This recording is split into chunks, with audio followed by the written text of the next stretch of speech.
வீட்டு திருமணத்திற்கும் ஒரு புதுமனை புகவிழா நிகழ்ச்சிக்காக தான் வந்திருக்கு.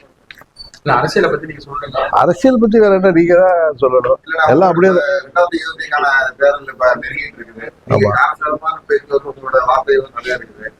உங்களோட நோக்கம் திமுக வீழ்த்துறதா எடப்பாடியை வீழ்த்துறதா? எப்படி ஏன் நான் இத்தனை நாள் இங்கதான் ஆரம்பிச்சேன். ஆகஸ்ட் 27 இருந்து மலர்வேந்தன் திருமணத்துல இருந்து நீங்க என்ன கேட்டுட்டு இருக்கீங்க. இந்த 3 மாசத்துல நான் சொல்றதை வச்சு என்னுடைய எண்ணம் என்ன என்பது எங்க தொண்டர்களுக்கோ தமிழ்நாட்டு மக்களுக்கு நல்லாவே தெரியும். அதனால அது திரும்ப திரும்ப பேசி இது பிப்ரவரி 24 வரைக்கும் எங்களுக்கு டைம் இருக்கு. ஏன்னா இன்னும் கூட்டணிகள்லாம் என்னோட சில கூட்டணியின் தலைமை ஏற்கின்ற கட்சிகள் எங்களை அணுகி எங்களோடு பேசி வருகிறார்கள். ஒரு முடிவுக்கு வந்த பிறகு அதை சொல்வதுதான் நன்றாக இருக்குன்னு நினைக்கிறேன். விஜய் வந்து தன்னை வந்து முதல்வராக இருக்கிறவங்க அவங்க வந்து என்னோட கூட்டணி வரலாம் அப்படின்னு இருக்காங்க. சரி, அம்மா மக்கள் முன்னேற்ற கழகத்தை தவிர்த்து விட்டு எந்த ஒரு கூட்டணியும் ஆட்சி அமைக்க முடியாது என்கிற சூழ்நிலை தான் இன்றைக்கு தமிழக அரசியலில் நிலவி வருகிறது. நான் ஏதோ இதை அதீத நம்பிக்கையிலெல்லாம் சொல்லலை. இன்றைக்கு அரசியல் சூழ்நிலை 4 முனை போட்டி வருகின்ற பொழுது அம்மா மக்கள் முன்னேற்ற கழகத்தின் நிலைப்பாடு உறுதியாக இந்த தேர்தலில் வெற்றியை தீர்மானிக்கும் என்று நான் உறுதியாக நம்புகிறேன். ஏற்கனவே பாஜக எடப்பாடி போக மாட்டேன்னு இப்ப கடைசியில நயனா நாகேந்திரன் வந்து இவங்கெல்லாம் வந்துருவாங்க அப்படின்னு சொல்லி இருக்கிறாரு. அது அவருடைய நண்பன் நயனா நாகேந்திரன் அவருடைய விருப்பத்தை சொல்றாரு. நான் வந்து எங்கள் தொண்டர்கள் நிர்வாகிகள் விருப்பத்தை தான் செயல்படுத்த முடியும். சரி, அவரு அறிவிப்பு வரட்டும், அதுக்கப்புறம் பார்க்கலாம். இல்ல என்டிஏ கூட்டணியில வந்து எடப்பாடி பழனிசாமி இருந்தாருன்னா நான் பிஜேபியோட நான் கூட்டணி வந்து இருக்க மாட்டேன்னு தெளிவா சொல்லிட்டு இருக்கேன். ஆனா இப்ப நடந்த செயற்குழு கூட்டத்துல வந்து அவர் பெரும்பாலுமே வந்து அவங்களுக்கு எடப்பாடிக்கு தான் இது பண்ணிருக்காங்க. அமித்ஷா எந்த செயற்குழு இப்ப நடந்துச்சு அவங்களுக்கு நடந்துச்சு எடப்பாடி திமுக. சரி, அதுல இப்ப வந்து பெரும்பாலுமே வந்து அவங்க அவர்தான் வந்து தேர்ந்தெடுத்திருக்காங்க. அவர்தாங்கிறத அவர் தன்னோட மெஜாரிட்டியா காட்டியிருக்காரு, பிஜேபி காட்டியிருக்காரு. அது பிஜேபிக்கு அவங்களுக்கு உள்ள பிரச்சனை. அது பிஜேபி அதை என்னன்னு பாக்கணும். நீ எங்களை இதுல அம்மா மக்கள் முன்னேற்ற கழகம் நான் திரும்பி சொல்றேன், திரும்ப சொல்றேன். அம்மா மக்கள் முன்னேற்ற கழகத்தை தவிர்த்து விட்டு எந்த ஒரு கூட்டணியும் ஆட்சி அமைக்க முடியாது. நாங்கள் இடம்பெற போகின்ற கூட்டணி தான் உறுதியாக வெற்றி அடையும். அதுதான் இன்றைக்கு கள நிலவரம். நாங்கள் இடம்பெற போகின்ற கூட்டணி தான் வெற்றி பெறும் நான் சொல்லிட்டேன். அதனால யாரை அதுக்கு அவங்கள வீழ்த்துறதுக்கு இவங்களை வீழ்த்துறதுக்கு எதிரியை வீழ்த்த போறீங்களா இல்ல துரோகத்தை வீழ்த்த போறீங்களான்னு கேட்டா நாங்கள் இடம்பெற போகின்ற கூட்டணி தான் வெற்றி பெறும் என்று சொல்றதுல இருந்து நீங்க புரிஞ்சுக்கணும். இல்லைன்னா இன்னும் ஒரு 1.5 மாசத்துல புரிஞ்சுக்குவீங்கன்னு நினைக்கிறேன். அம்மா மக்கள் முன்னேற்ற கழகம் இந்த முறை வெற்றி கூட்டணியில இடம்பெறும். கேரளால பிஜேபி மிகப்பெரிய அளவுல வந்து திருவனந்தபுரத்துல பிஜேபி வளர்ச்சி கேரளால வளர்ந்துருக்கு அப்படின்னு சொல்றாங்க. நானும் தொலைக்காட்சியில பார்த்தேன். இப்ப ஆளுகிற கம்யூனிஸ்ட் கூட்டணிக்கு எதிராக காங்கிரஸ் கூட்டணி நிறைய மாநகராட்சி மற்றும் அந்த தேர்தலில் வெற்றி பெற்றிருக்காங்க. திருவனந்தபுரம் நகராட்சியில பாரதிய ஜனதா கட்சி வெற்றி இதே முடிவு அசம்பிளி தேர்தலில் எதிரொலிக்குமா என்பதை பொறுத்திருந்து தான் பார்க்கணும். ஏன்னா பல முறை இங்க சொல்லுவாங்க உள்ளாட்சி தேர்தல் என்பது வேறு, சட்டமன்ற பொதுத் தேர்தல் என்பது வேறு, பாராளுமன்ற பொதுத் தேர்தல் என்பது வேறுன்னு சொல்லி அரசியல் வல்லுநர்கள் உங்க மாதிரி ஊடகத்தை சேர்ந்தவெல்லாம் சொல்லுவீங்க. அதனால வெயிட் அண்ட் சி.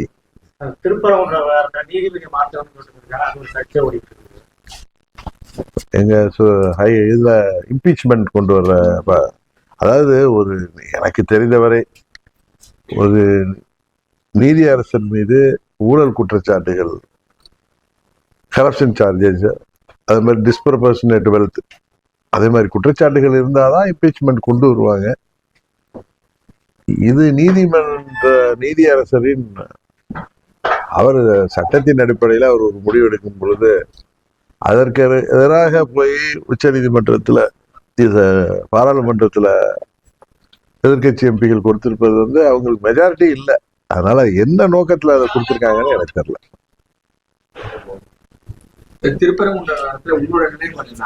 நான் பலமுறை சொல்லிட்டேன், அரசியல கடவுளின் பெயராலோ மதத்தின் பெயராலோ ஜாதியின் பெயராலோ நாங்கள் உட்பட எந்த ஒரு அரசியல் கட்சியோ அல்லது அமைப்போ அதை மக்களை பிரிக்கின்ற செயலில் ஈடுபடக்கூடாது. பெரும்பான்மை சிறுபான்மை அப்படியெல்லாம் பார்த்து அமைதி பூங்காவாக சகோதர சகோதரிகளாக தமிழ்நாட்டில் வாழ்ந்து வருகின்ற நம்மிடையே பிரிவினை யாரும் உருவாக்கிவிடக் கூடாது என்பதுதான் எங்களோட வேண்டுகோள். வாங்கிட்டு இருக்கோம். ஆமா, 10ஆம் தேதியிலேருந்து 18 வரைக்கும் வாங்கிட்டு இருக்கோம்.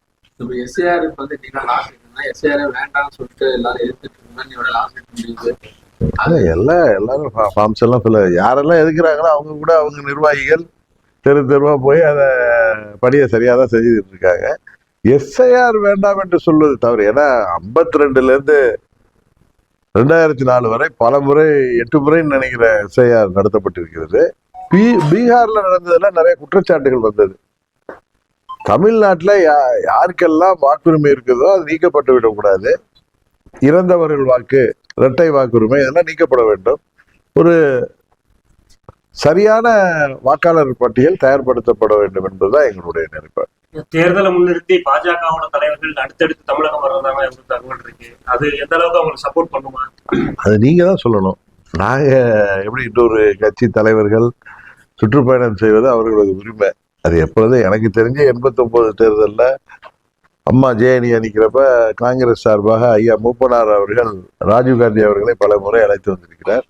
அதுபோல தேசிய தலைவர்கள் ஒவ்வொரு தேர்தலையும் தமிழ்நாட்டுக்கு அந்த நேரத்தில் அடிக்கடி வந்து போவது கடந்த காலத்திலே நடந்து வருகிறது.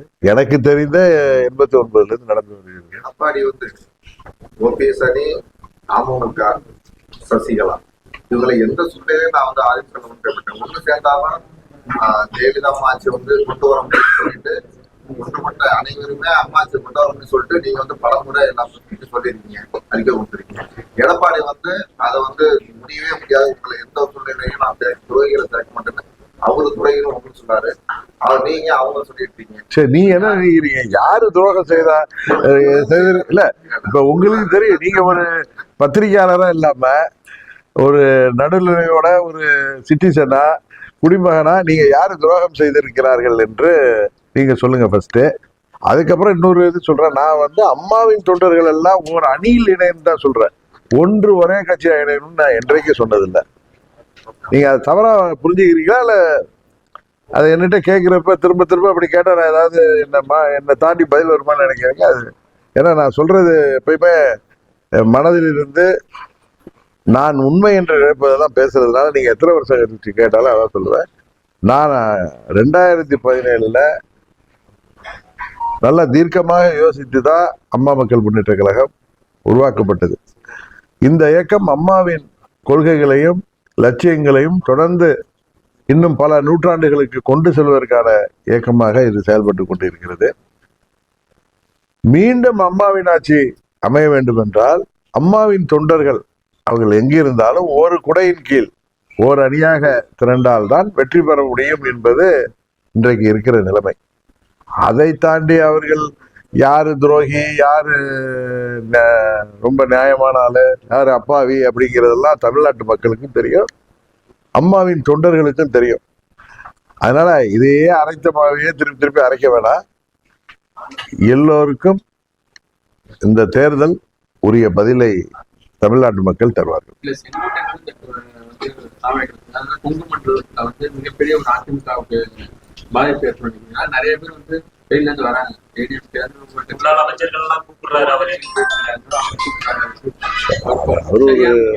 அவர் ஒரு மூத்த நிர்வாகி, அவர் எல்லாரையும் ஒன்றிணையணும்னு சொன்னதற்காக அவர் நீக்கப்பட்டதால் அவர் மிக மன வருத்தத்தில் என்னிடம் கூட பல முறை சொல்லியிருக்கிறாரு.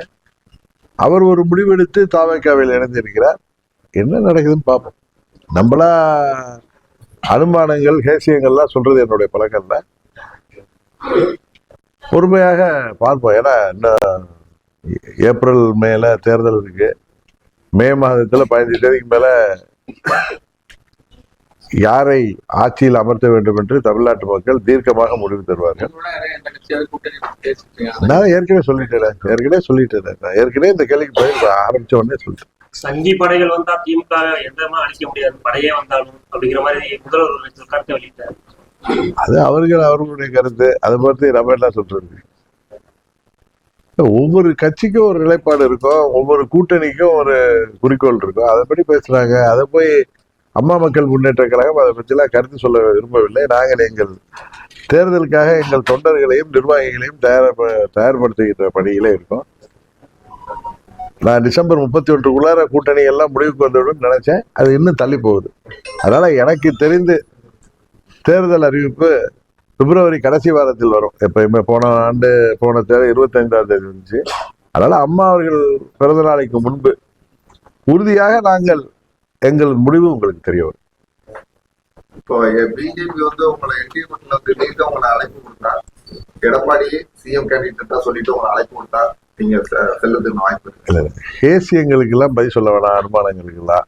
நான் வந்து செப்டம்பர் 3ஆம் தேதி தேசிய ஜனநாயக கூட்டணியிலேருந்து வெளியில வந்துட்டேங்கிறது அதுக்கான காரணத்தை நான் பல முறை சொல்லிட்டேன்.